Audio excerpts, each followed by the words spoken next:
This is the Humanist Report with Mike Figueredo. The Humanist Report podcast is funded by viewers like you through Patreon and PayPal. To support the show, visit patreon.com/Humanist Report or become a member at humanistreport.com. Now, enjoy the show. Welcome to the Humanist Report podcast. My name is Mike Figueredo, and this is the 175th edition of the program.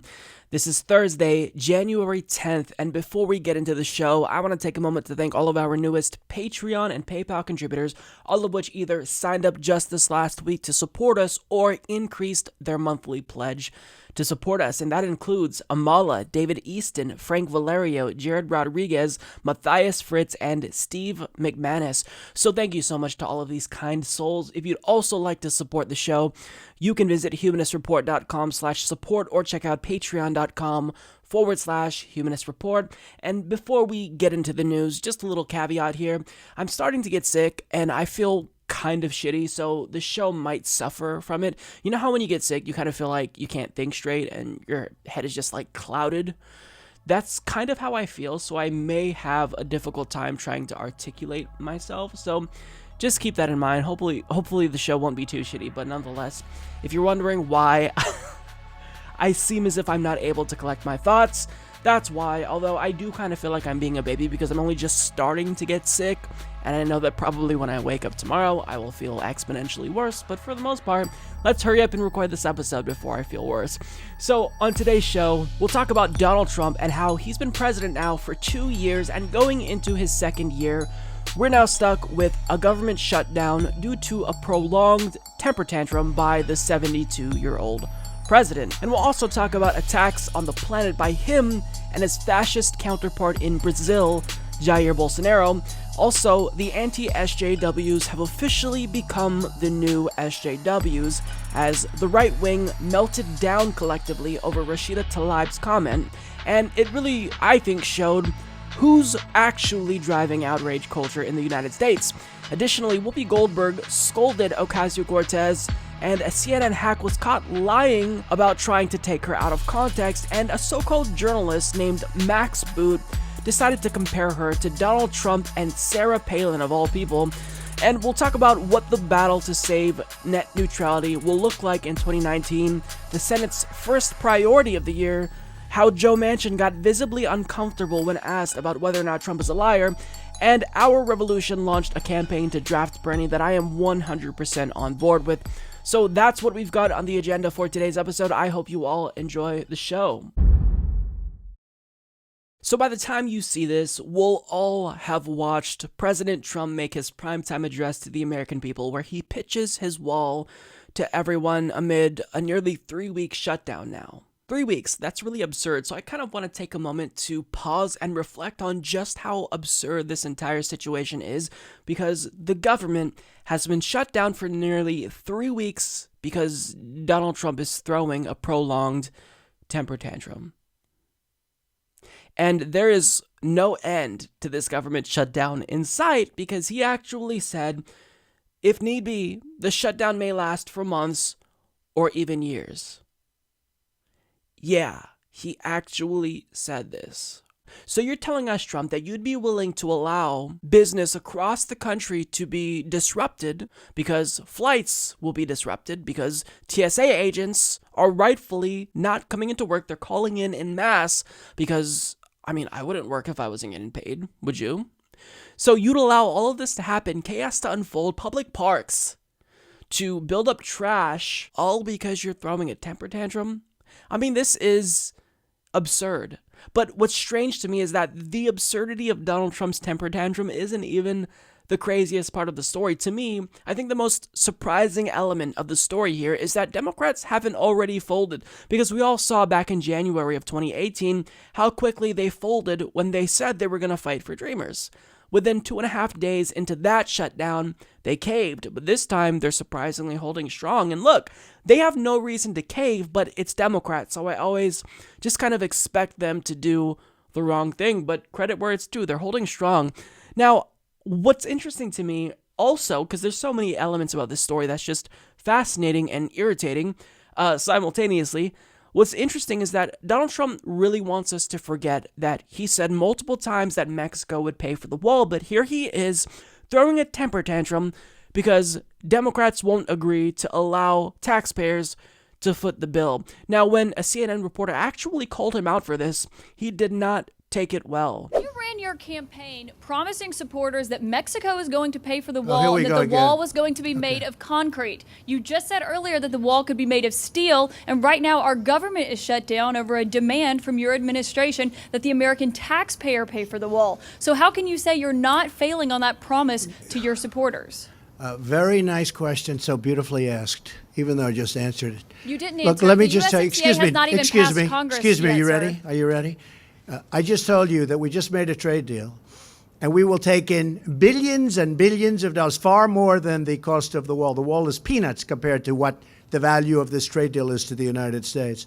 As far as concrete, I said I was going to build a wall. I never said, I'm going to build a concrete. I said I'm going to build a wall. You said just so concrete. you don't, because I know you're not into the construction business, you don't understand something. We now have a great steel business that's rebuilt in the United States. Steel is stronger than concrete. If I build this wall or fence or anything that Democrats need to call it, because I'm not into names, I'm into production. I'm into something that works.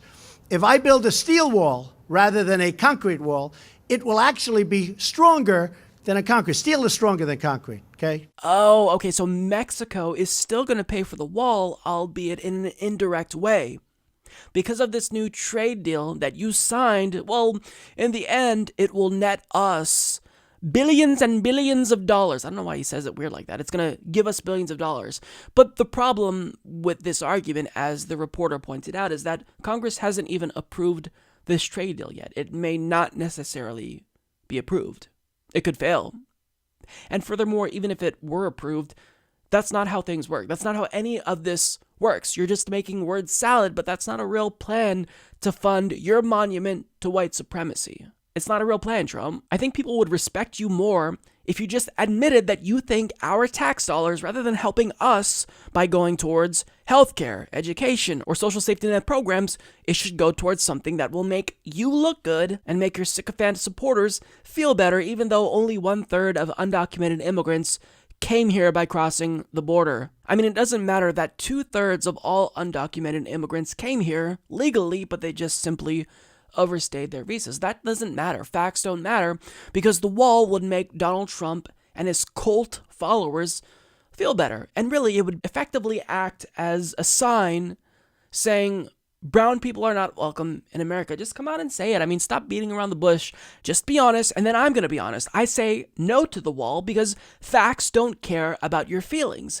And even though a border wall might make MAGA chuds feel better, it doesn't change the fact that there is no immigration crisis. Net immigration is currently 0, and apprehensions at the southern border are at a 5-decade low. Undocumented immigrants also don't commit more crime, so that shouldn't be a worry. They commit less crime than native-born citizens. And if you're still worried about whatever threat you think undocumented immigrants pose, that's fine, but acknowledge that you've been duped because you don't realize that there's a bigger threat to your life, and that threat is climate change. A bigger threat is not having Medicare for all.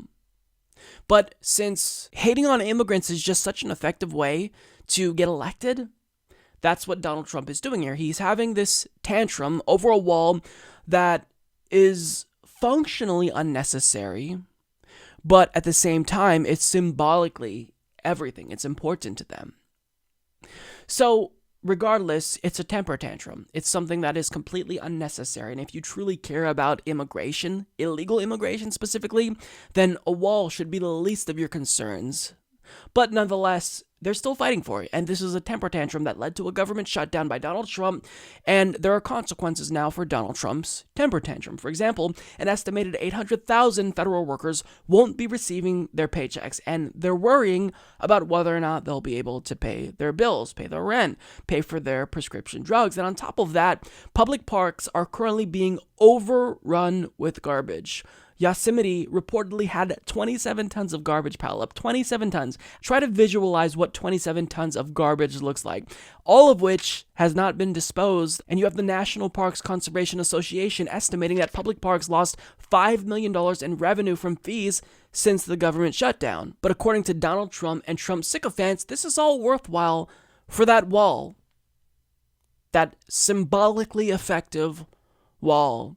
And throughout the shutdown, Donald Trump has said some of the most idiotic and done some of the most idiotic things he's done in all of his presidency. First of all, he said that the federal workers who are not being paid support him because they think the wall is important.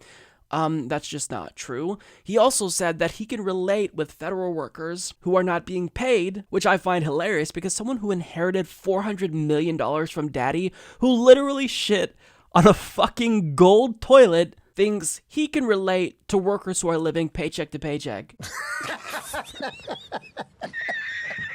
Amazing. And furthermore, he tweeted out this moronic image of himself saying that the wall is coming using Game of Thrones text. Also, it can seem more relatable. And hey kids, I watch Game of Thrones too. Aren't I cool? Don't you think the wall is cool? Because there's a wall in Game of Thrones. How do you do, fellow kids? This is all idiotic, and what we're seeing is a petulant child demand something that is completely unnecessary and fiscally irresponsible. But another element of this story that people are kind of missing that I want to shine a light on is how we're seeing Donald Trump not only become more petulant, but also more authoritarian simultaneously. So take a look at what he said about the idea of using emergency funds by declaring a national emergency to get the wall by subverting Congress. Have you considered using emergency powers to grant yourself authorities to build this wall without congressional approval? And second, Yes, on I have. Mexico, you have. Yes, I have. And I can do it if I want. So you don't need congressional approval to build the No, wall? we can use them. Absolutely. We can call a national emergency because of the security of our country. Absolutely. No, we can do it. I haven't done it. I may do it. But we can call a national emergency and build it very quickly. And it's another way of doing it. But if we can do it through a negotiated process, we're giving that a shot. So is that a threat hanging over the Democrats? I never threaten anybody. Now, can he actually do this? I think that's kind of an open question at this point. It's certainly legally dubious, and if he does do it, it's going to be a prolonged court battle because we all know that, Congress can technically respond to this if he chooses to do this and pass a bill, but the Senate, being controlled by Republicans, they're not going to let that happen, and we all know that Mitch McConnell is also culpable here for this shutdown because if he wanted to, he could end the shutdown immediately by allowing a vote on a bill that would fund the government that would actually pass because there are Republicans that are vulnerable, like Susan Collins, who desperately want the government to be reopened because they don't want Trump's tantrum to be their downfall politically. But Mitch McConnell is not allowing that to happen. But getting to the question of whether or not Trump can do this, as Scott Horsley of NPR explains, there are dozens of laws that give the president special powers to act in an emergency. For example, in an emergency, the president is allowed to divert money to military construction projects, which could conceivably include the border wall. So, the mere fact that he's even considering this as a means to achieve his idiotic ends is something that should be concerning because think about this. This is someone who already has authoritarian tendencies and he's already outpacing his predecessors when it comes to executive orders. And even though he complained about Obama signing too many executive orders back in 2016, he signed more than Obama and he's now floating an idea to literally declare a bogus national emergency in order to achieve a particular aim that is entirely political, which is basically authoritarianism 101. And to be fair to him, the consolidation of the executive didn't start with Donald Trump. It actually started with Bush, who exploited 9/11 to expand his power to unilaterally wage war. But that trend also continued with Obama, and now we have a racist, proto-fascist in the White House with authoritarian tendencies who's willing to declare a national emergency in order to secure funding for an unnecessary border wall. So understand that it's difficult to kind of step back and take a holistic approach to what's going on when you're in the trenches, when you're fighting in the midst of battle. But we are witnessing, slowly but surely, the downfall of American democracy. And we were never really a democracy to begin with. It was always aspirational. But this all started with George W. Bush, as I stated, continued with President Obama, and now we have someone who really is demonstrating that democracy is collapsing even more. And really what's collapsing is the facade of democracy, because presidents now don't even really have to pretend that they care about the process. They just have to throw temper tantrums and say that they want certain things or just do certain things, and that's the way that it stands. So we are witnessing democracy dying more as if it already wasn't killed or existed in the first place, but we're witnessing democracy die, and the death of democracy is being overseen by a 12-year-old in the body of an Oompa Loompa. Right-wing Democrat Joe Manchin appeared on MSNBC to talk about some of the factual inaccuracies that are being disseminated right now by the White House over the border wall fiasco. Now, when the word lie came up, specifically when Joe Manchin was asked if Donald Trump was lying or was a liar along those lines, Joe Manchin got visibly uncomfortable, and he obviously did not want to call Donald Trump a liar. And it was extremely weird. Take a look. So are you suggesting, Senator, that the president and the White House is making up its own set of facts, continuing this morning with interviews of the vice president? What I'm saying is his own State Department doesn't certify what they're saying. What the White House is saying, whoever's feeding the president or wherever he's getting his information, his own State Department is not basically saying, these are the facts that we have and this is what we agreed to. So, Senator, is the president lying to justify this wall? Oh, I guess everyone has a right to understand. If he believes it, I'm sure if he believes it. As you say, it's a fact and it's not true. If it's a fact, it's not true. And if you're not telling the truth, then you have to be lying, okay? But the bottom line is, if he believes it in his heart and soul until he finds someone that verifies or validates what he's saying, but we've got to work off the same set of facts. And the facts are right now not verifying what's being said and the president calling what he's calling as far as the national emergency. But if the national emergency is going to be fought in court, if he wants to declare a national emergency, and he has money within the military to use. I know the money is there. We passed $69 billion in OCO money, Overseas Contingency Fund, and pulling back troops. I know he'll have the money, but with that, it'll be fought in courts. If it has to be fought in courts to feed the children of West Virginia and put people back to work, so be it. So that was really embarrassing, because he, throughout the course of that statement, alluded to Donald Trump being incorrect, alluding to the fact that he lied. But when asked directly if Trump lied, when the L word came up, Joe Manchin can't even stand to be in his own skin. Now, he then went on to suggest that maybe Donald Trump isn't actually a liar. Maybe he just believes his own lies. Therefore, it's not a lie, technically. I'm not sure it works that way. I'm pretty sure that facts are facts, Joe. Now, towards the end, he kind of alluded to the fact that he'd maybe kind of sort of be okay with Donald Trump actually using emergency funds by declaring a national emergency to get the border wall built. I mean, whatever he does, it's always going to be at the behest of Donald Trump. And it's because Joe Manchin wants to be a Republican. Now, we all make fun of Joe Manchin and say, why don't you just join the Republican Party? You literally caucus more with them than Democrats. Why not switch teams? And in actuality, I think that Joe Manchin actually does want to be a Republican. He does want to switch teams, but they kind of aren't accepting him because he's not Republican enough for them, because they are far right and he's just pretty far right, but not as far right as them. Now, the way that Joe Manchin operates is he kind of is doing everything in his power to appease Republicans because, and I'm going to psychoanalyze him here, which is something you should never do, but I'm going to do it anyway.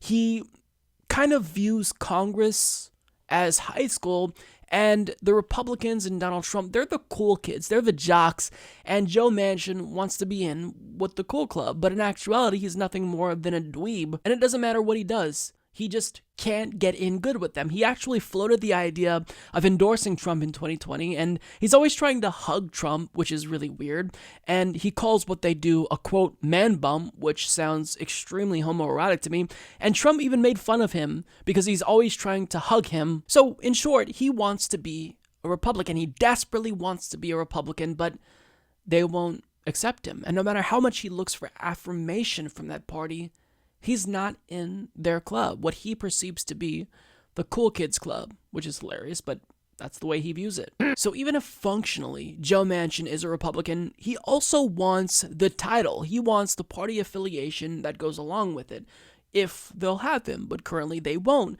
But he knows that if he wants to be part of the Republican Party club, then he is going to have to avoid calling the president a liar, which is why when you try to coax an admission from him that Donald Trump is lying and just admitting the obvious, what everyone knows, that he's a liar, that he's a pathological liar, then he gets really uncomfortable. Pathetic. Absolutely pathetic.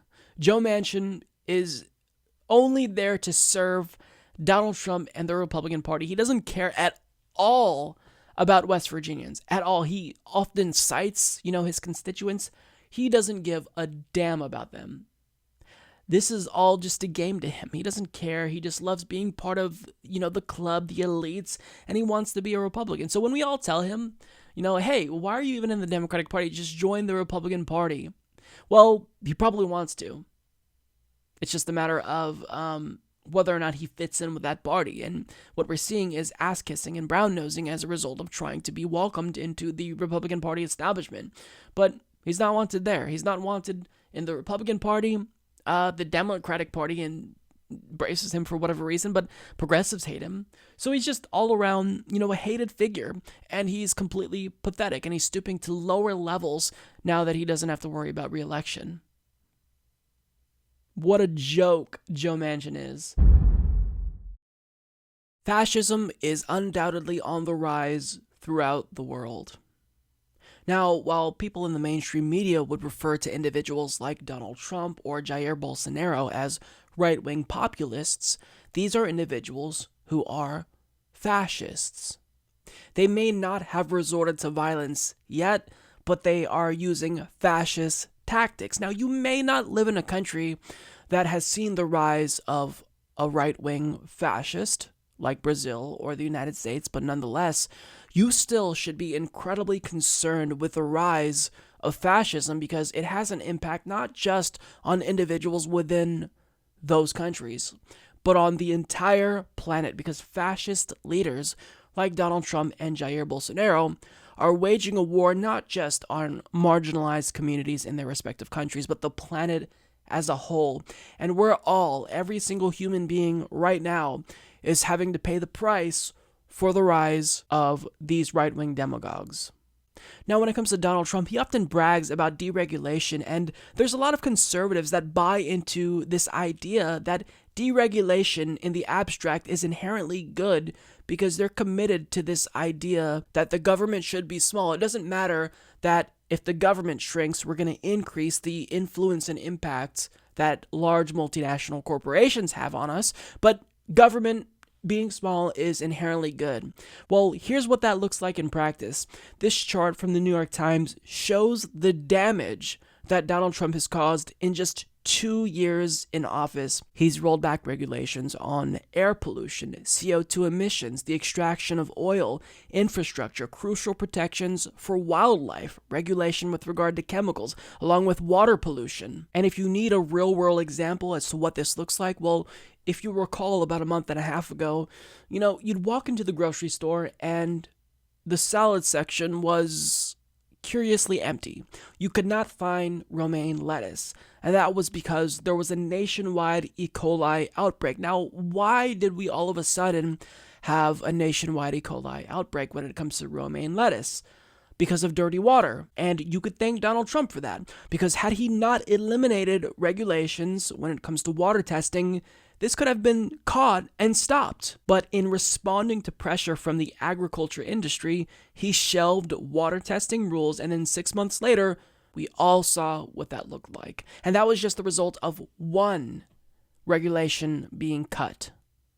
But going back to the chart here, imagine how devastating the elimination of nearly 80 regulations will be. And even though 80, 78 to be exact, is a relatively small number generally speaking, if we just zero in on a small subset of his deregulatory effort, then how does that look in practice? Take wildlife, for example, because as Nick Tabor of the New York Intelligencer characterizes it, It's an all-out war on wildlife. And not just any wildlife, but endangered species. So think about that.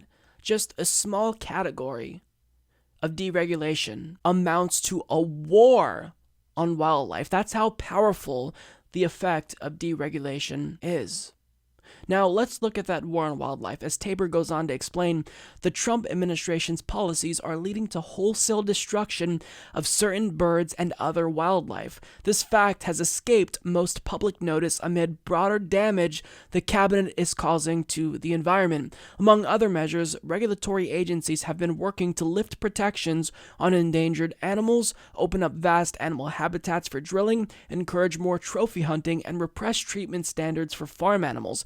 Granted, Republican administrations since Ronald Reagan's, with their contempt for federal regulation, have often been unfriendly to the animal kingdom. George W. Bush's administration, for instance, only added 62 kinds of animals to the endangered species list over the course of 8 years, compared to 700 animals each under Bill Clinton and Barack Obama. But several veteran policy advocates we reached for interviews this week said Trump's team has been unusually aggressive about regulatory rollback. I think that what's different this time is an across-the-board, no stone left unturned, no holds barred approach to rolling back environmental safeguards, including for wildlife, said Andrew Wetzler of the National Resources Defense Council.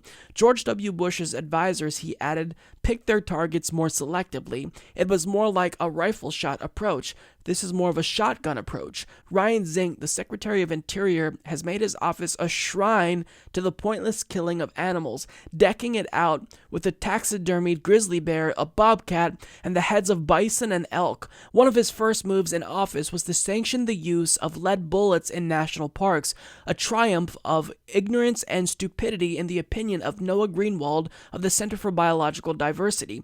Using lead ammunition for hunting, if you bring that food home, you're poisoning your own family, Greenwald said. It's astounding to me that that's even an issue. The Humane Society estimates that lead bullets also cause the deaths of 10 to 20 million non-targeted animals each year. So it doesn't even seem like cruelty is an unintended consequence of their deregulation. It's a feature, it's a goal. It's something that they strive for. Now, with that being said, Ryan Zink is out, and there's a new acting Interior Secretary, and that individual is a former oil lobbyist named David Bernhardt, and if you can believe it, he may be even more cruel than Ryan Zink. And this is an individual who served as an attorney for the department under George W. Bush, and as Tabor explains, under Bernhardt's leadership, the department has enacted the biggest changes to the Endangered Species Act since it was passed in 1973. It has moved to drop most protections for threatened animal species, i.e. species that are dwindling in number but not quite at the point of facing imminent extinction. It has said economic costs should be taken into account anytime a species is being considered for endangered status, and like the Bush administration, it has been ignoring petitions to add new animals to the endangered list, such as the American wolverine, which Greenwald said has fallen to critically low population levels. It has also eliminated a number of small conservation programs, such as a breeding project for whooping cranes, of which there are only 500 left in the wild in North America. So this is what's going on in America.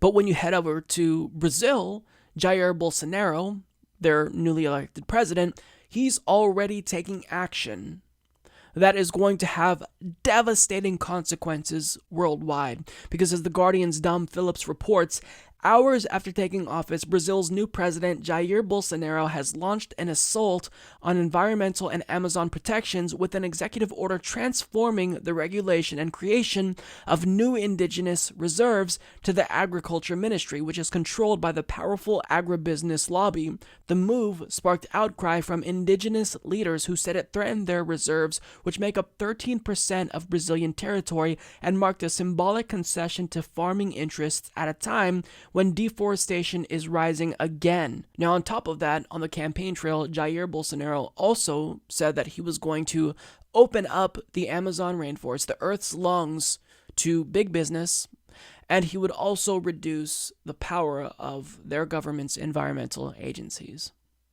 So you may think, I don't live in Brazil, or I don't live in the United States, or maybe I do live in those countries, but I'm part of the social hierarchy.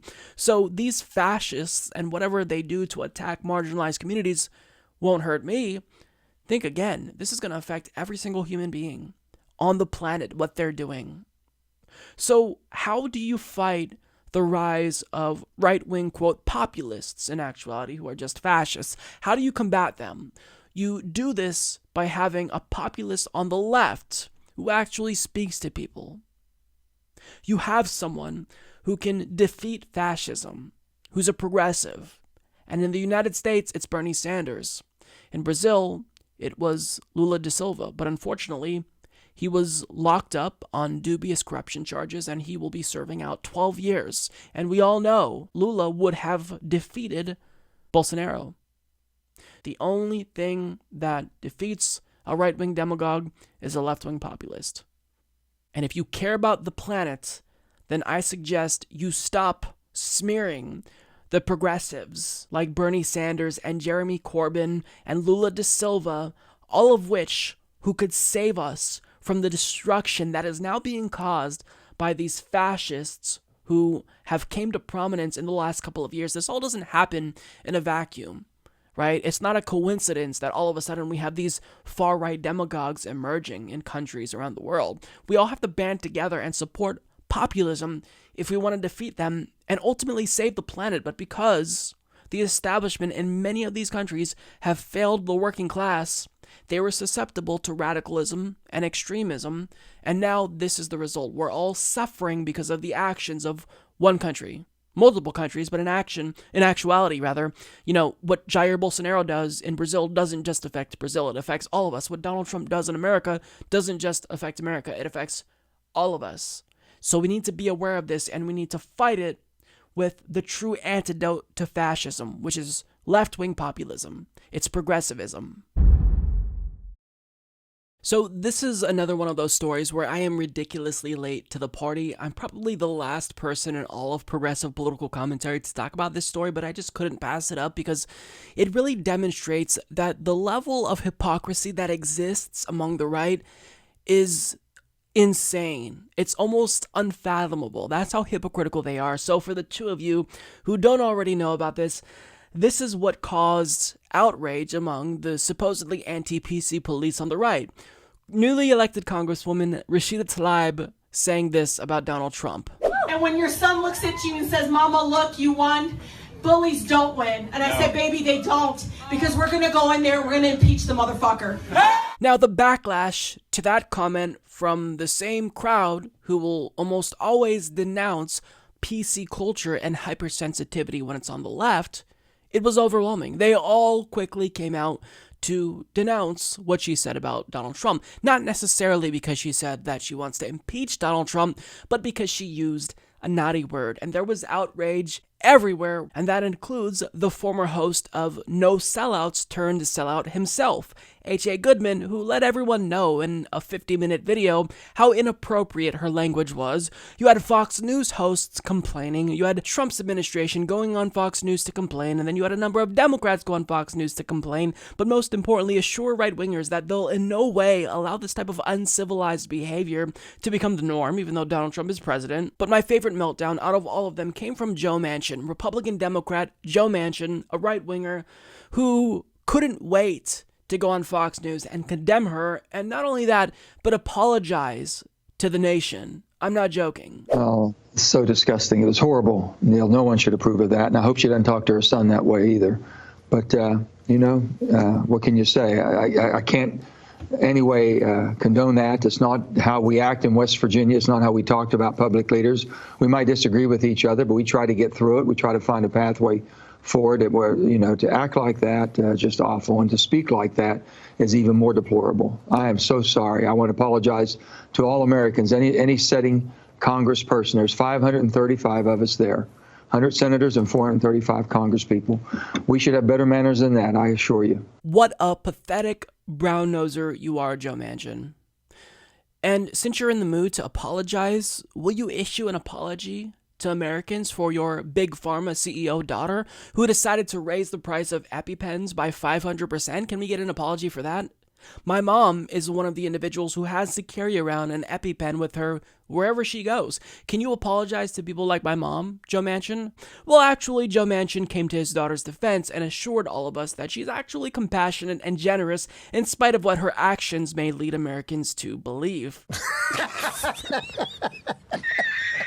What's his moral barometer? Where is it at? It's nowhere. See, the problem with people like Joe Manchin and H.A. Goodman and any other MAGA chud that you're going to see on Fox News is that they don't really care about the physical harm that's being done to Americans. But if it's Trump's ego that's being harmed, that's when they're going to speak out. What a brave soul you are, Joe Manchin, for coming to the defense of poor Donald Trump. I'm sure you have no trouble sleeping at night. I mean, these people are jokes. Now, of course, the king of snowflakes, the person who's supposedly against PC outrage but literally sued someone over a joke, decided to come out and say how offended he was. Your comment about the freshman congressperson's comments specifically about... Well, I thought her comments were disgraceful. This is a person that I don't know. I assume she's new. I think she dishonored herself, and I think she dishonored her family. Using language like that in front of her son and whoever else was there, I thought that was a great dishonor to her and to her family. I thought it was highly disrespectful to the United States of America, yes. Her comments were so disgraceful and so disrespectful, and she dishonored herself and her family. Yes, because saying motherfucker is a way to dishonor yourself and your family, but fucking a porn star, having an extramarital affair, that's not going to dishonor you or your family, is it, Trump? The hypocrisy knows no fucking bounds. Now, I could point to you how Donald Trump had no problem with Kanye West saying motherfucker in the Oval Office in front of him, or how Donald Trump even said the same word himself. Listen, you motherfuckers, we're going to tax you 25%. And besides that, we can talk about all of the other morally reprehensible things that Donald Trump has said, because there's an infinite number of obscene things that Donald Trump has said. But instead of doing that, rather than putting together a compilation, which is what I initially wanted to do, I'm going to share a clip from Bernie Sanders, who went on Sarah Silverman's show, because I think that really what he says here, what he said a couple of months ago, is more relevant than ever. And we can't even use dirty words. This is the United States Senate. I can't? No, it's the United States Senate. We just starve little children. We go bomb houses and buses of children. And we give tax breaks to billionaires, but we don't use dirty words. No, not the S word that means poop. That's right, we don't do that. That would be so crass. Yeah, so I think that Bernie Sanders sums up this situation perfectly. People are more outraged in media, in Congress, when you use naughty words. But bombing children in Yemen, giving Saudi Arabia the bombs that they'll drop on kids in Yemen, no outrage for that. In fact, it's difficult to get us to pass bills to stop them from doing that. You actually have to rally support for something like that, something that's common sense, right? To stop supplying Saudi Arabia with weapons. We don't care about any of that. We're not outraged that people who are growing up now are not going to die due to old age. They're going to die because of climate change. We're not outraged about that. But if you say a naughty word, then we're going to denounce you. But at the same time, we will simultaneously look for every single example and pluck out wherever there is an example of outrage on the left.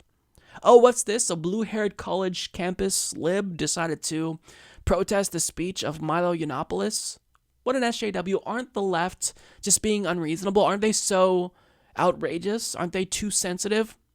But at the same time, they're as sensitive themselves. Tomi Lahren went on Fox News to complain about how offended she was that there was someone that protested the flag. I mean, these people who denounce snowflakes, they're doing nothing more than projection because they are the biggest snowflakes themselves. So understand that hypocrisy isn't just the product of conservatism. As Ben Dixon says, it's a feature of conservatism. It's part of conservatism. They don't care how hypocritical they are. They don't give a shit about the optics. All that they care about is winning. So Democrats need to stop buying into this game. Members of the media should stop playing the Republican Party's game. And we should actually start caring about things that matter. like healthcare and education, and not when people use naughty words. So I just had to say my piece on this, even if I'm late, because this was just a new level of hypocrisy from the right. But they keep lowering the bar, so I'm sure that in a month or two, we're going to see a more brazen example of them being outraged over something even less important. We've officially entered the 116th Congress, and the very first priority for senators is a bipartisan effort to crack down on free speech, specifically free speech that they deemed inappropriate. Boycotts against Israel.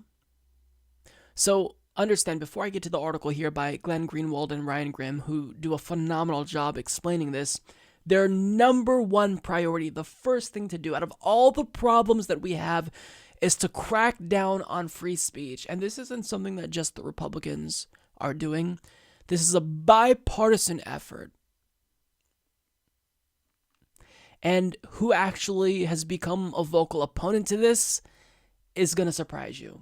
So let's get to the article. It's from The Intercept, and Greenwald and Grimm explain in the newly controlled Democratic House, H.R. 1, meant to signal the new majority's priorities, is an anti-corruption bill that combines election and campaign finance reform, strengthening of voting rights, and matching public funds for small-dollar candidates. In the 2017 Senate, the GOP-controlled S1 was a bill called the Tax Cuts and Jobs Act that, among other provisions, cut various forms of corporate taxes. But in the 2019 GOP-controlled Senate, the first bill to be considered, S1, is not designed to protect American workers, bolster U.S. companies, or address the various debates over border security and immigration.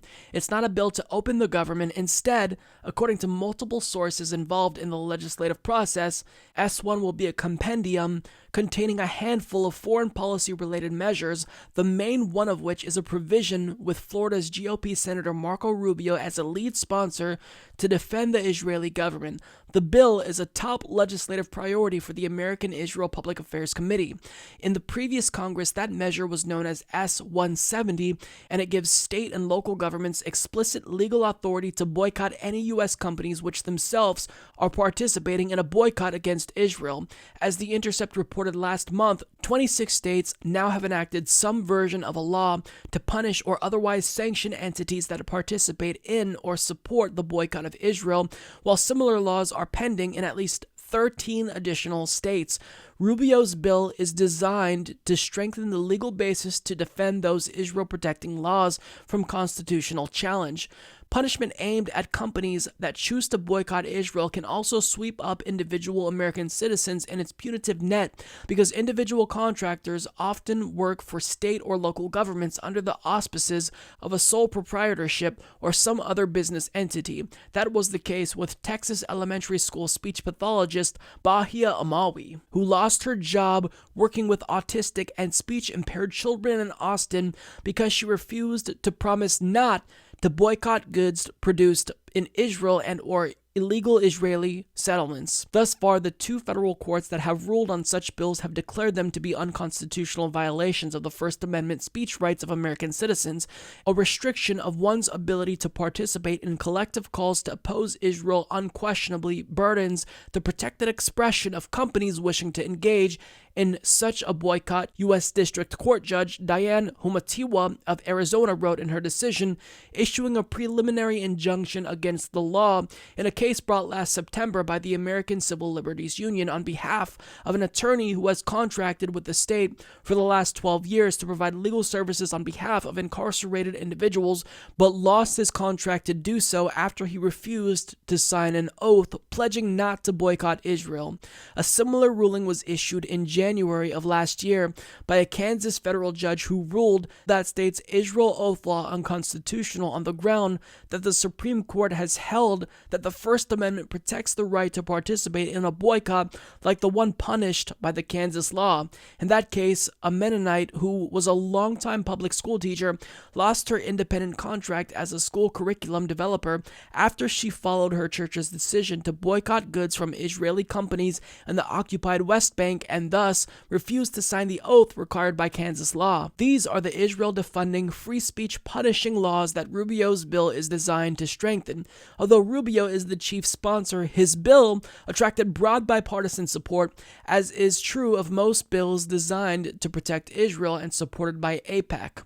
Rubio's bill last Congress was co-sponsored by several Democrats who are still in the Senate: Bob Menendez of New Jersey, Joe Manchin of West Virginia, Ben Cardin of Maryland, Ron Wyden of Oregon, and Gary Peters and Debbie Stabenow of Michigan. So this is a blatant crackdown on free speech that has bipartisan support, that has had bipartisan support, because this isn't the first time they've tried to crack down on anti-Israel boycotts before. They've done it time and time again.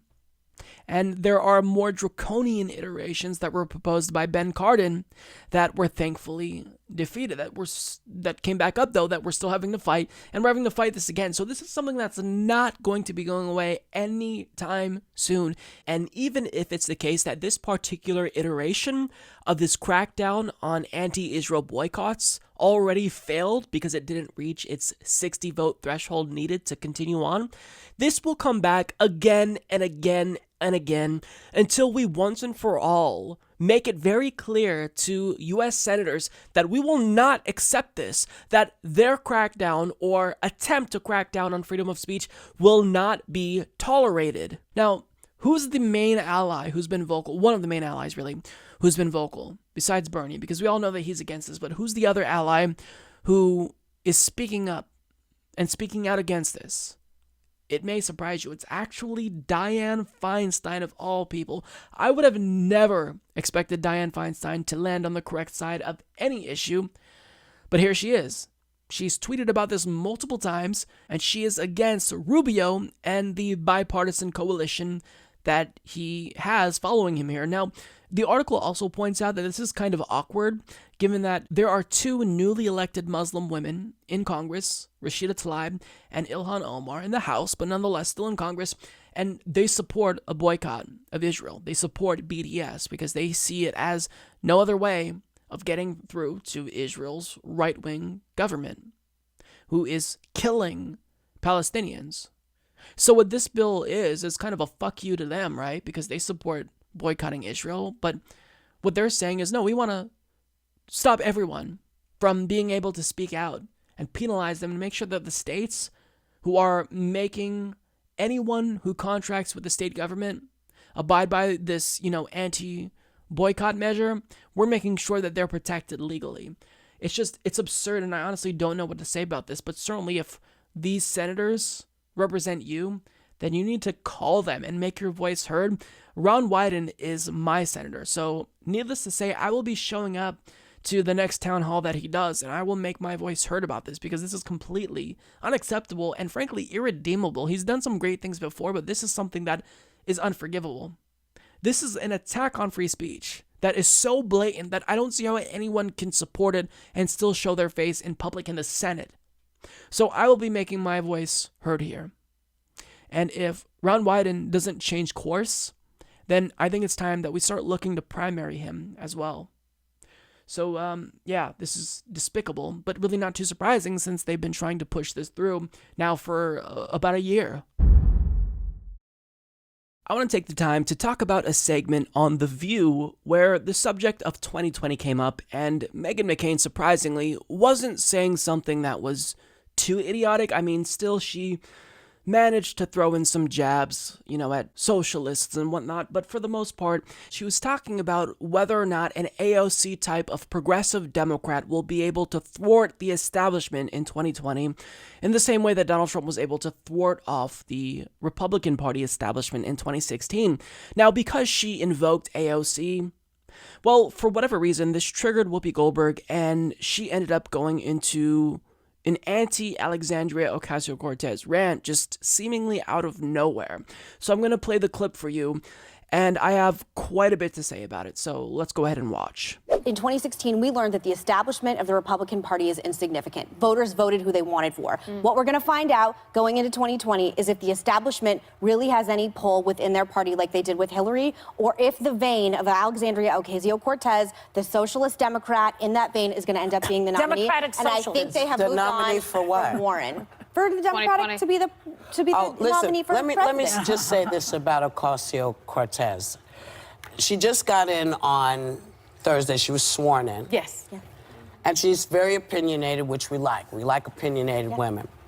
But it is very, very difficult when people make accusations where you say, you know, the Democrats have done nothing. The establishment of the Democrats have done nothing. And I just want to throw this out to you. John Lewis wasn't sitting still. Right. Dianne Feinstein wasn't sitting still. There are a whole bunch of people in the Democratic Party who have been busting their asses to make sure that women get what they need, people get what they need, children get what they need. So you just got in there, and I know you got lots of good ideas, but I would encourage you to sit still for a minute and learn the job. And, you know, and just, you know, because there are people in that party who have been working their tails off for this country. They know a lot. And they know a lot. They've been And around. you could learn some stuff from them. And I just feel like, you know, you don't have to be born into it. You don't have to know it when you step out. But before you start pooping on people and what they've done, you got to do something too. Well, she hasn't done That's that. well said. Well, That's really well said. There's room for new energy. There is absolutely room But for you new gotta energy. prove, you got to prove yourself. But you can't poop on what was when you're coming in on the shoulders of quite a few giants. Yeah, so before we get into the substance there, not that there was much substance to be found in her rant because it was barely coherent, but before we get to what she says and before I respond to it, I just want to point out something, because in her main takeaway, her thesis, if you will, she said this, quote, you can't poop on what was when you're coming in on the shoulders of quite a few giants. So she referenced poop. Keep that in mind. That's going to be important because I think it really gives us a hint as to what her worldview is, believe it or not. But if you'll recall, when she scolded progressives the last time, it was Justice Democrats, and this is what she said back then. Sit back and learn some stuff and then take over. But you can't come in and pee all over everything and say it's done. Can't poop on what was. Pee, pee, poop, poop, pee, pee, poop, poop, poop, pee, pee. Poopy-dee scoop. Scoop-dee-dee whoop. So either Whoopi Goldberg has some weird fetish for poop and pee, or she looks down upon progressives as if we are dogs. And if your dog is being disobedient, what do? You have to scold them to make sure that they listen to you, that they get back in line. It's as if we are dogs who are just being a nuisance. And whenever we dare to criticize the all-knowing and benevolent Democratic Party, well, she's going to scold us because that's something that she doesn't like. It doesn't make her feel good. And really, to be fair to Whoopi Goldberg, it's not just her, because whenever progressives dare to criticize the Democratic Party and call on them to defend us or represent us, there's always some jackass in Hollywood who will rich-splain to us how ridiculous we're being, when in reality, if you live in a democracy and you want to live in a democracy and you want to support a fucking party that has democracy in their name, then you should understand that this is all part of the democratic process. We're not satisfied with the Democratic Party establishment, and as a result, we are criticizing them because we want them to change and we want them to do better. But elites like Whoopi Goldberg, they just can't take that. They can't take any criticism of the Democratic Party because their worldview is simplified. She doesn't have to look at the problems within the Democratic Party. She just has to realize, oh, well, Republicans are way worse than Democrats, so how could you not support the Democratic Party when the alternative is fascism, right-wing extremism?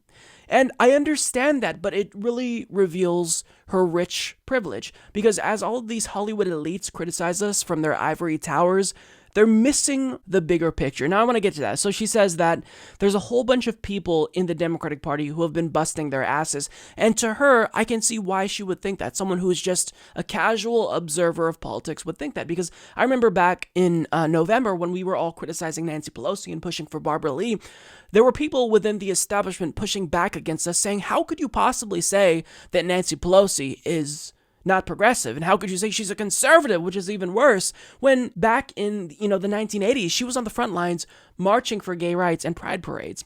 And what these people fail to realize is that there are different ways to gauge how progressive someone is or isn't. Someone could be socially progressive and advocate for social justice issues and really be ahead of their time on those issues. And I applaud people like Nancy Pelosi for that. But now, when we have someone who's to the right of Theresa May on healthcare, I don't think we can characterize them as progressive, because think about this. Nancy Pelosi is right-wing when it comes to healthcare. She refuses to support Medicare for all. And not only that, she ran through PAYGO to make policies like a Green New Deal or Medicare for all impossible to pass. Someone like Theresa May, who's the British Prime Minister in the Conservative Party, thinks that every single citizen should have healthcare. Nancy Pelosi doesn't even agree with that, so she's to the right of the leader of the Conservative Party in Britain. That just goes to show you how out of touch the so-called left-wing party is in America. So sure, they may be socially liberal, but what also matters is what they're doing for the working class.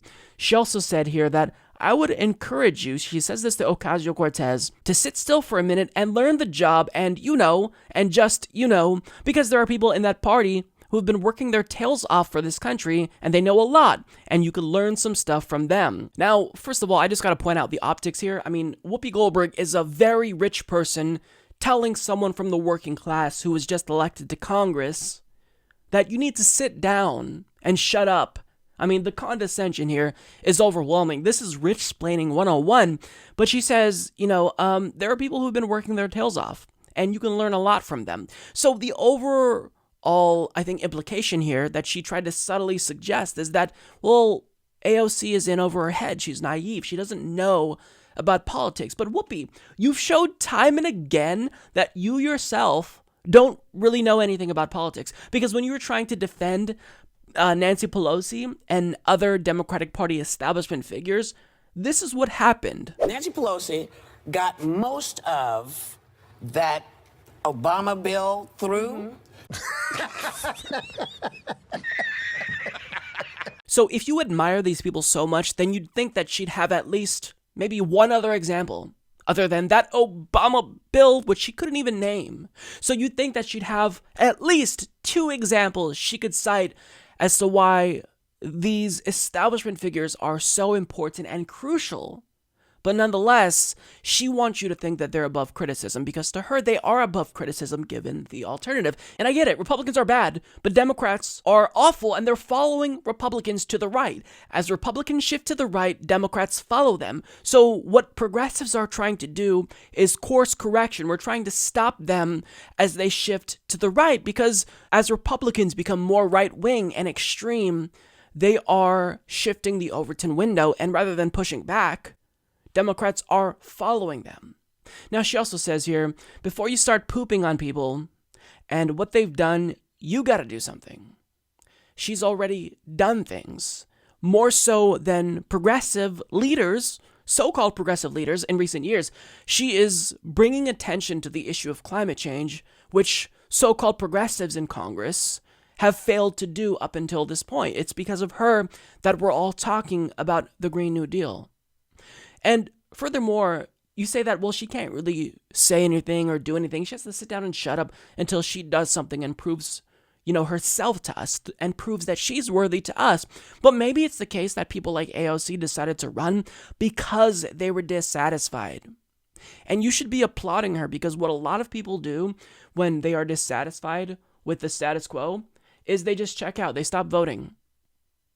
Do you even know how many people refuse to vote, Whoopi Goldberg? Of course you don't. Political apathy is a real problem, and AOC is a normal person who decided to do what few people have. She decided to run for Congress, and now You're shitting on her for that. And so getting back to Whoopi Goldberg's rich privilege, I mean, to her, it doesn't matter that Nancy Pelosi just pushed through PAYGO, which is a conservative rule that kneecaps the progressive agenda, because Whoopi Goldberg already has healthcare. And given that she has an estimated net worth of $45 million, she never ever has to worry about not being able to afford a medical procedure. She never has to worry about the Democrats like Joe Manchin, because her rich privilege shields her from the struggle of everyday Americans, and she doesn't have to be aware of the reality that Democrats have failed the working class. That's a fact. You don't feel that, Whoopi, because you are rich. You will never run out of money. You have $45 million. That amount of money is incomprehensible to working class individuals. So for you to say, shut up and don't criticize the Democratic Party, maybe you should shut up and actually listen to people like AOC and members of the working class who have substantive critiques of a party that has betrayed them time and again and abandoned them. But I doubt Whoopi Goldberg is going to do that because, again, she has rich privilege, and she'd rather rich-splain to progressives rather than listen and hear out their legitimate grievances with the Democratic Party. And it's really disappointing that even people who are supposedly liberal in the mainstream media really aren't allies to progressives or the progressive cause. I want to take a moment to go back to 2016, where Senator Bernie Sanders was running for president still, and he attended a town hall with Chris Cuomo of CNN, and he was asked a question about Medicare for All, and he was very specific in his answer. Now, I'm going to show you the clip of his answer. It's really quick. It's only 25 seconds, and then after I show you that clip, I'm going to show you how CNN subsequently reported on his answer to the question that they asked. But just to be clear, you are going to raise taxes to do this. Yes, we will raise taxes. Yes, we will. But also let us be clear, Chris, because there's a little bit of disingenuity out there. We may raise taxes, but we are also going to eliminate private health insurance premiums for individuals and for business. So you've got the context. We're going to raise taxes, but we'll eliminate monthly premiums. Well, this is how CNN reported on it. Headline, Sanders breaks with campaign tradition in calling for tax hikes. And it wasn't just CNN who did this. MSNBC did the same thing. Bernie Sanders, we will raise taxes. Yes, we will. No mention at all of Medicare for All in the headline. The headline didn't read, Sanders, we will eliminate private health insurance premiums. No, what they did was they quoted him out of context in order to convey and imply that he just wants to arbitrarily raise taxes on normal Americans. That's what they tried to do. They asked him a question about whether or not Medicare for All will require him to raise taxes. He says yes, but explains how it's actually not going to hurt the Americans and lead to them having less money in their pockets, and they take him out of fucking context, showing you how disingenuous supposedly left-wing media outlets are. Now, to no one's surprise, they did this same thing, the same exact tactic again, but this time to Alexandria Ocasio-Cortez. Now, she recently gave an interview to Anderson Cooper for 60 Minutes, and there's a portion of that interview that they're really attacking her for. Now, I'm going to read to you her quote in order for you to get the full context, and then we'll go through how they reported it. She said, I think there's a lot of people more concerned about being precisely, factually, and semantically correct than about being morally right. And whenever I make a mistake, I say, okay, this was clumsy, and then I restate what my point was. So, I mean, we've all been following Alexandria Ocasio-Cortez, and what she's saying actually does make sense, because what people try to do is they try to fish out whatever errors they can possibly find in order to overlook the broader point that she's making. I mean, an example of this was when she was doing an Instagram live stream and she accidentally claimed that the executive, Senate, and House were the three chambers of government. Now, people try to imply that this was her being so dumb that she didn't even know that there were three branches of government, but it was obvious that she misspoke. So the point that she was trying to make is that people try to look for mistakes in order to skew what I'm saying. But still, I mean, I can word things clumsily. I'm a human being. That's what she said. She admitted that there. So, I mean, you have the context. You know what she said and why she said what she did. But can you guess how Chris Cillizza of CNN decided to characterize her statement. This is what he tweeted out. He quoted a portion of what she said out of context and made it seem as if she was saying that she didn't care about facts, and he tweeted this multiple times, and if the implication was too subtle for you about what he was trying to convey about AOC, well, he makes his intentions even more clear by linking to an article he wrote about the interview titled Alexandria Ocasio-Cortez's Very Slippery Slope on Facts. So he couldn't be more disingenuous if he tried. He quoted her out of context to make it seem as if she was saying she didn't care about facts. But you can't do that because you're taking her out of context and you're not getting the broader point that she's trying to make. And the point she was trying to make is that by only focusing on the mistakes I make, people are missing the broader point, but of course I still care about facts. But that's not what he wanted to communicate to you. He wanted to make her seem uneducated and wacky, and it was probably the most disingenuous thing CNN has done since what they did to Bernie Sanders, where they quoted him out of context talking about Medicare for All and taxes. So make no mistake about it. What this network did to Bernie Sanders is exactly what they're doing now to Alexandria Ocasio-Cortez. But unlike when they did that to Bernie, AOC actually decided to call them out, call them on their bullshit, and she tweeted this to Chris Cillizza: "Cover the quote in context. Thanks." So I love this because it's often the case that propagandists in the mainstream corporate media, they rarely get called out. I mean, people in independent media call them out, but nobody listens to us. They're not watching the Humanist Report or the Jimmy Dore Show or Secular Talk. They don't give a shit about what we have to say. But someone who's a lawmaker actually called them out. And what happened next was my favorite part of the story, because Chris Cillizza then proceeded to lie about why he took her out of context, got busted for lying about why he took her out of context, and then deleted the tweet where he lied about taking her out of context. So he responded claiming he did provide the full context, and that, quote, "It's in the piece, just couldn't fit the entire quote due to Twitter character limit." But as Parker Malloy points out, not only did he have enough characters to include the full quote, he had enough characters to include a link to the full article as well. Now, Ocasio-Cortez then retweeted proof that he lied and called him out again, saying, "Chris Cillizza, looks like your character count argument to avoid including my full quote is straight up wrong. Also, where are all of the Pinocchios for Republicans this week, many of whom are much more senior than me, blatantly lying about marginal tax rates?" Exactly. The majority whip, Steve Scalise, in the Republican Party lied about her and her 70% marginal tax rate. He tried to make it seem as if she just wants to tax people blanket, 70%. Failing to even point out the fact that it's 70% for all income above $10 million. So either he's dumb or disingenuous. Chris Cillizza didn't make a big deal about that. I honestly don't even know if he said anything about that.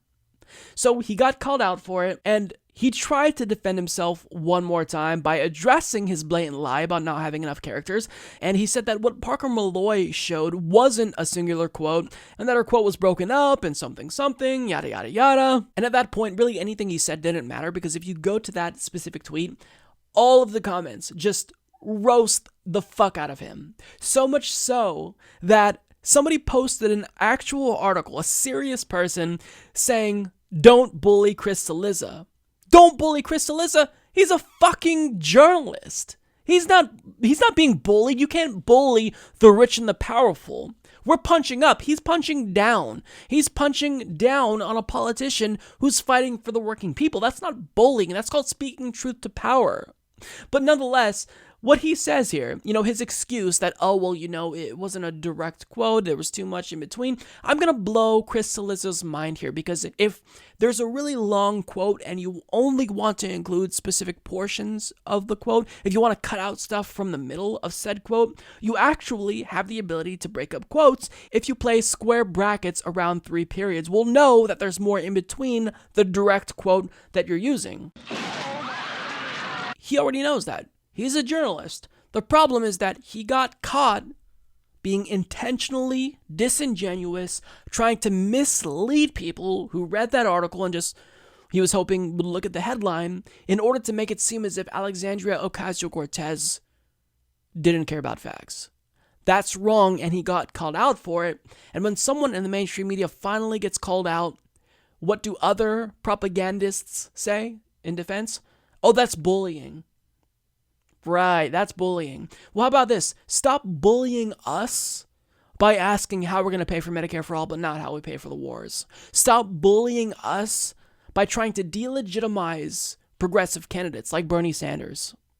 But, I mean, this is all asymmetric warfare. They're allowed to take shots, but when we respond, we're the bullies. Unbelievable. So, regardless of how they responded and how much feelings were hurt here, I don't care. Whenever this happens, whenever mainstream media propagandists are trying to intentionally mislead people, you've got to do this. You've got to call them out and address it. Because if Bernie Sanders called them out for doing this, and he's alluded to, them being disingenuous before, if he directly called them out, I think that it would have worked out in his favor a lot. So I'm really glad that Ocasio-Cortez did this here, because this was completely unacceptable. Shame on Crystal. Well, it's a new day, so we all know what that means. There's another journalist around the country that decided to try to smear Alexandria Ocasio-Cortez. Now, what do you do if you see a rising star in the progressive movement? How do you try to diminish their image among working class people? You compare them to other political figures who are widely disliked. Who did he choose? This guy, Max Boot. Who did he choose to compare Alexandria Ocasio-Cortez to? Donald Trump and Sarah Palin. You are stupid. This is what he has to say in an article titled Alexandria Ocasio-Cortez Shouldn't Approach Her Facts the Way Trump Does. He starts off by saying that he feels guilty even writing this article because he's given her even more attention than she deserves, which he implies she craves, and he admits that her biggest critics have been ineffective at attacking her in a way that lands, citing the response to the release of her dancing video and whatnot, and how that backfired colossally.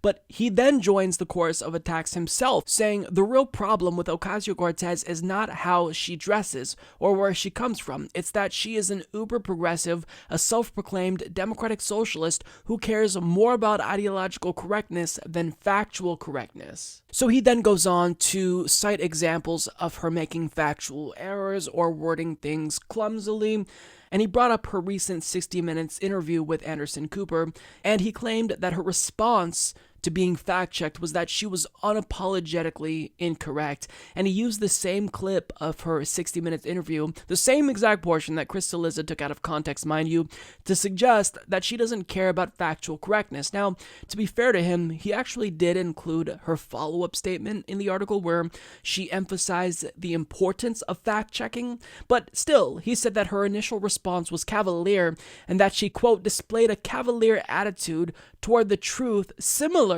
to that of President Trump. Is that so? So someone who's made less than, a dozen mistakes thus far is similar to the president who has literally told thousands of lies. She's akin to that person? Is that really the argument that you're trying to make, that she's a compulsive liar like Donald Trump?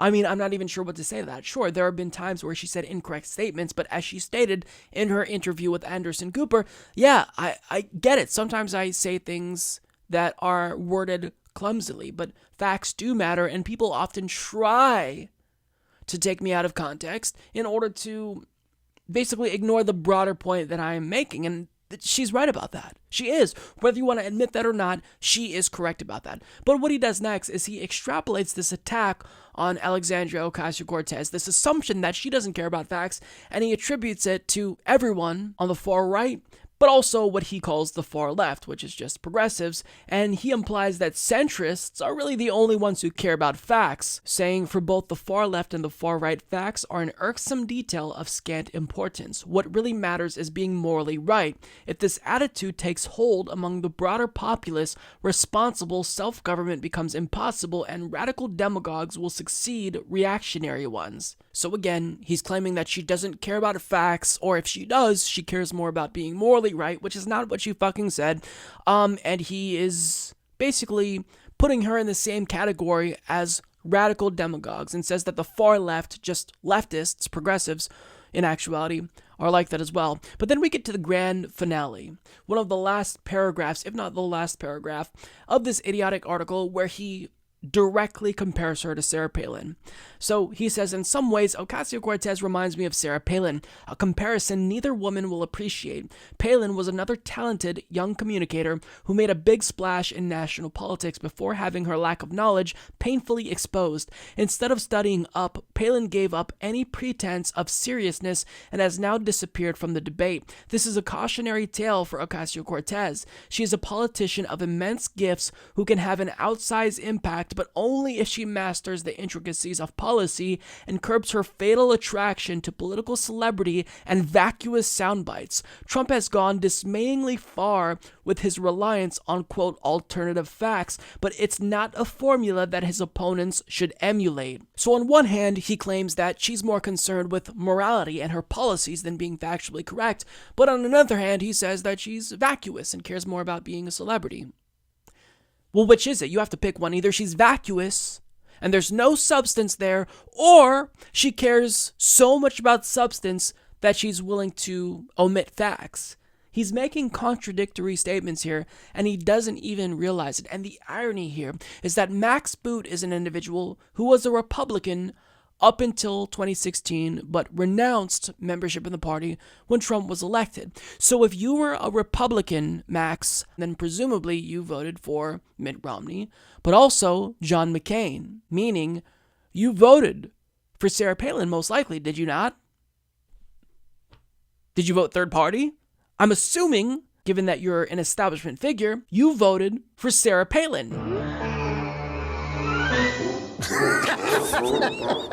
Now, Max Boot tries to set himself apart from the rest of AOC's naysayers by denouncing all of the ad hominem attacks and the smear attempts of Ocasio-Cortez, but on another hand, he ends the article by comparing her to liars like Donald Trump and political nitwits like Sarah Palin. And let's just take a moment to parse out the comparison here. AOC stands for Medicare for All, a Green New Deal, tuition-free public colleges and universities, and standing up for the working class. Sarah Palin stands for what? She's not Obama? That's someone who actually is vacuous, who doesn't know what she's talking about. AOC, conversely, actually cares about the issues.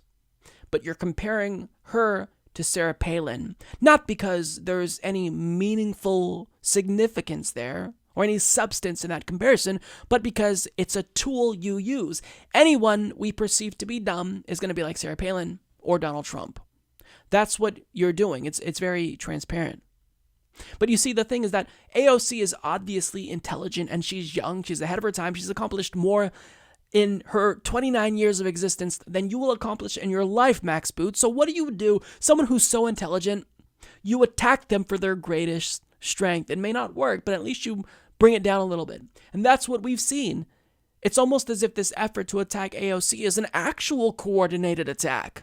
We have Fox News nitwits and now propagandists in the Washington Post saying, oh, she's dumb. She's a political novice. She doesn't know what she's talking about.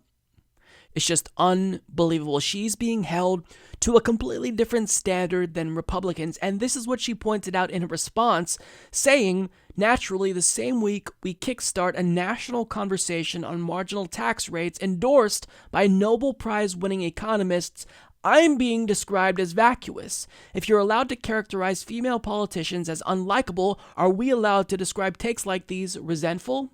Let's refocus our energy and coverage to policies instead of personality. Right now, 800,000 workers are without a paycheck. The president is holding government operations hostage so that he can build a monument to himself on the southern border that the majority of Americans don't want. That's exactly it. And I'll leave it there because I think that she summarizes the situation perfectly. Stop focusing on personality. Focus on the policy substance.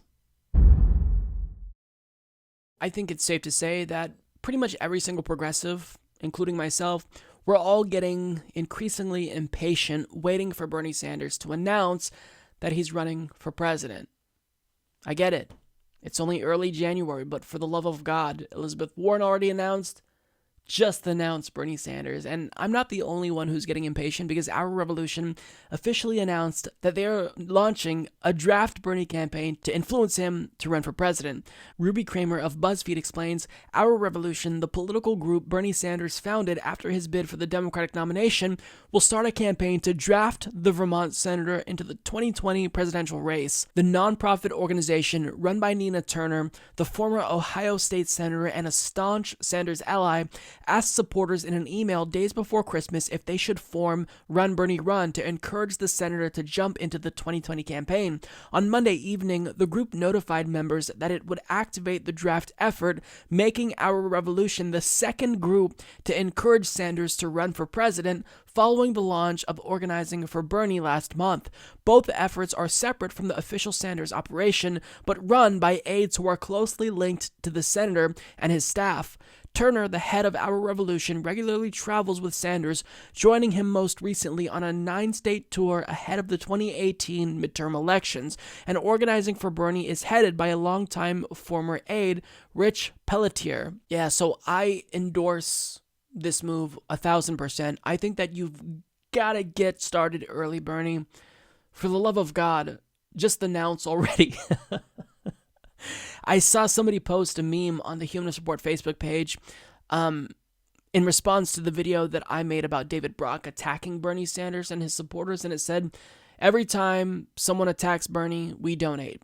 And I really like this move, but we can't donate if you haven't announced your campaign, if there's no campaign to donate to. And we all know that a Bernie 2020 campaign is inevitable, but at the same time, how far off are we from a Bernie 2020 campaign? We're getting reports that Joe Biden is weeks away from making his decision and possibly announcing. We have Elizabeth Warren already hitting the campaign trail in Iowa. I think now is the time to announce. So I'm all for putting the pressure on Bernie to hurry up and announce. You did this to yourself, Bernie. You ran in 2016. You became the guy that, nobody expected would run, but did run. And you started a political revolution, and we want that to continue. So I absolutely want him to run. And let me just make another plea to progressives who are thinking about, jumping ship on Bernie 2020 and, in favor of someone else like Richard Ojeda, Andrew Yang, Elizabeth Warren, and even Tulsi Gabbard. If you want a progressive president, we should have one goal, and that is to consolidate the vote. I'm all for people making their choice, but understand that from a strategic angle, we've got to do what we can to make sure that all progressives unify behind the person who started this entire revolution to begin with, the person who influenced people like Tulsi and Elizabeth Warren and Richard Ojeda to run.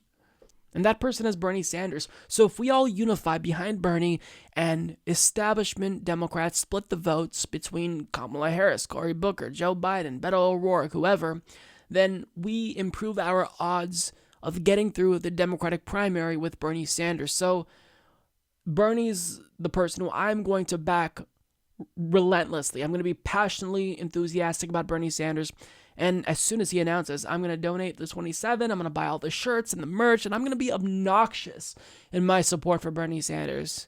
I'm going to plaster a bumper sticker on my head, not because there's this cult of personality, because Bernie Sanders is not charismatic, because I care about the policies that he talks about. Medicare for all, a Green New Deal, tuition-free public colleges and universities. And he's really the last person, our last hope, who would actually bring about an FDR-type political revolution. So long story short, for the love of God, Bernie, just run! 2019 is going to be a very important year for net neutrality because the fight to save the internet will now be waged in the courts. And it's a battle that's going to be waged on multiple fronts because, as you all know, there's the lawsuit against Ajit Pai and the FCC by 22 attorneys general as well as pro-net neutrality companies like Mozilla who are suing the FCC to get them to undo their repeal of Title II protections. But then there's also the lawsuit by the Justice Department against California because it enacted its own own net neutrality regulations. And that's certainly going to be important because that's a case that has further implications for other states like Oregon, my state, and Washington that decided to enact their own net neutrality regulations as well. Now, the battle is going to start very, very soon because on February 1st, that's when oral arguments will be heard for the lawsuit against the FCC and Ajit Pai. Now, the Washington Post's Brian Fung has a little bit more information about this upcoming court battle, and he explains on Wednesday the U.S. Court of Appeals for the District of Columbia Circuit revealed the names of the 3 judges who will be deciding the case: Judith Rogers, Patricia Millett, and Stephen Williams. Of the 3, Williams is a familiar face. Appointed to the court by President Ronald Reagan, Williams served on the 3-judge panel that heard the case on net neutrality when the Obama-era rules were challenged by broadband companies. In 2016, he was the only judge who dissented, although that was only to part of the ruling, to the decision that upheld the regulations. The 2 other judges for the February hearing are both Democratic appointees. Rogers was nominated by Bill Clinton and Millett by Barack Obama. Millett has argued forcefully for reproductive rights and has been called a worthy successor to Ruth Bader Ginsburg, according to Slate. Rogers is considered a politically moderate judge who is meticulous in her knowledge of the way federal agencies properly make decisions, which will be the key issue facing the court when groups such as Mozilla face off against the FCC February 1st. Rogers' understated style and mild manner are not likely to give away to the courtroom which argument she finds more compelling, but persuading her is likely the key to victory, said Andrew Schwartzman, a lecturer in law at Georgetown University. Judge Rogers is the vote that the FCC needs to win, said Schwartzman, adding, few things are ever certain when it comes to speculating about court cases. Now, reading this actually made me feel sick to my stomach, because this is going to be closer than it should be. It's going to come down to a swing vote. So either way, win or lose, it's going to come down to the vote of Judge Rogers. Shouldn't even be that close. It should be unanimous, but this is going to be close. And if we win, it's going to be by a very close margin, which is irritating to me because we shouldn't have to fight for something that 90% of Americans want. But nonetheless, this is America. And that's the state of our country currently. So that's what's going to happen with that court battle. Now, I will say this. It's an important caveat. Even if it's the case that oral arguments are set to begin February 1st, which is good because I just want this to get started already, well, it may be the case that this case, oral arguments specifically, are postponed because of the government shutdown. Now, federal courts run out of money as of January 11th. So they haven't said anything yet. It's still supposed to go forward as planned on February 1st, as of the time that I'm recording this. So that's the first lawsuit that we're talking about now.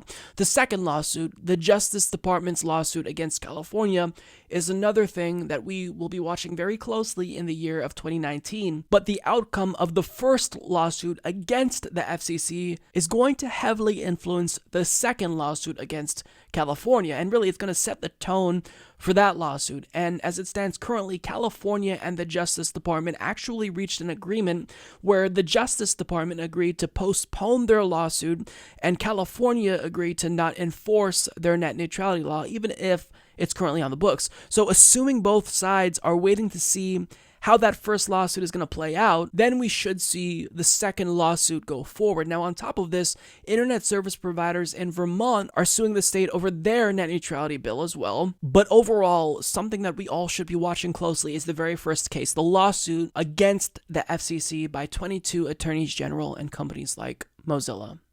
So this is all going to be very important, and it will determine the future of the internet. How that first lawsuit goes is going to really have an influence in terms of legal precedent on how that second lawsuit is going to go, because if they say that the repeal of net neutrality is legitimate and they uphold it, then they're also upholding the FCC's ability to block states from passing their own net neutrality laws, which means that the Justice Department legally can probably overrule California's law. So this is all incredibly scary, and understand that another route to saving net neutrality is officially eliminated because the CRA resolution to restore net neutrality by Congress is dead. The deadline passed and they did not act in the House of Representatives. Now, it could be the case that Congress still takes action, passes a bill, but the problem with that is that in and of itself may be a fight that's harder than just letting them do nothing and just waiting to see how it plays out in the courts, because big telecom companies are currently trying to push for a legislative solution because they know lawmakers are their puppets and they can get them to propose a bill that is supposedly net neutrality in an attempt to appease us. That's actually not net neutrality. I mean, we saw this with Marsha Blackburn when she was in the House of Representatives, who is now a senator and can push this.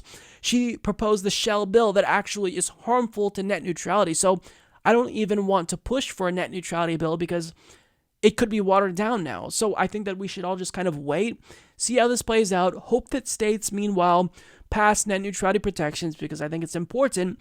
But I think everyone, at this point, be it citizens, internet service providers, are waiting to do anything. But if this goes south, if we lose this battle in court, that's when I think we can expect internet service providers to get a little bit more draconian in their attacks on net neutrality, be a little bit more brazen, because right now it's clear that they're being cautious because they don't know how this is going to play out. So why would you drastically change the infrastructure of the internet knowing that it could backfire? You may have to reverse it again. So this is going to be a huge year when it comes to net neutrality. Well, that's all that I've got for you guys today. I hope that you've enjoyed the episode if you've made it this far. Thank you so much. And as usual, I want to send a special thank you to all of our Patreon and PayPal contributors for helping the show not just to survive, but thrive as well. And no, that's not scripted. I say it every week because it's just something that's on my mind and also on my heart. And additionally, I want to send a thank you to all of our listeners on iTunes and SoundCloud. We have a really dedicated base of listeners on SoundCloud and iTunes that loyally will wait for the uploads of the audio every single week, and I can't let those people go unacknowledged. So thank you all so much. I'm gonna go and get some sleep, take a nap, hopefully, after I edit a few videos, of course, because there's always work to be done. But with that being said, thank you all so much for tuning in. I'm Mike Figueredo. This is the Humanist Report. I will see you next week. Take care.